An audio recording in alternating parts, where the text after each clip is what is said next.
CMTA Section 200 to 205. Section 200 to Functions of the Bureau. The Bureau shall exercise the following duties and functions: A. Assessment and collection of customs revenues from imported goods and other dues, fees, charges, fines and penalties accruing under this Act. B. Simplification and harmonization of customs procedures to facilitate movement of goods and international trade. C. Border control to prevent entry of smuggled goods. D. Prevention and suppression of smuggling and other customs fraud. E. Facilitation and security of international trade and commerce through an informed compliance program. F. Supervision and control over the entrance and clearance of vessels and aircraft engaged in foreign commerce. Supervision and control over the handling of foreign mails arriving in the Philippines for the purpose of collecting revenues and preventing the entry of contraband. Supervision and control on all import and export cargoes landed or stored in piers, airports, terminal facilities, including container yards, and freight stations for the protection of government revenue and prevention of entry of contraband.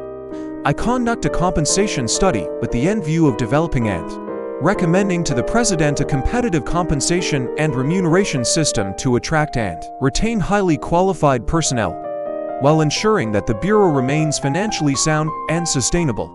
J. Exercise of exclusive original jurisdiction over forfeiture cases under this Act.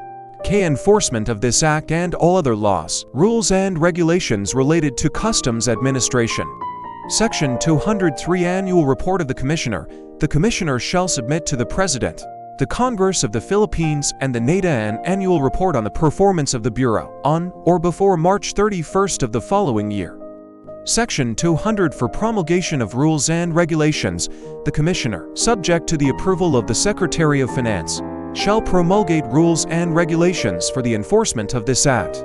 The Commissioner shall regularly prepare and publish an updated customs manual and the rules, regulations and decisions of the Bureau. The Commissioner shall furnish the Congress of the Philippines, the NATA and the Tariff Commission with electronic copies of department orders, administrative orders, circulars, and rules and regulations promulgated pursuant to this Act. Section 205 Copies of Goods Declaration. The Commissioner shall regularly furnish the NATA, the Philippine Statistics Authority, the Bureau of Internal Revenue, and the Tariff Commission electronic copies of all customs goods declaration processed and cleared by the Bureau. Upon request, the Tariff Commission shall have access to, and the right to be furnished with copies of liquidated goods declaration and other documents supporting the goods declaration as finally filed in the Commission on Audit.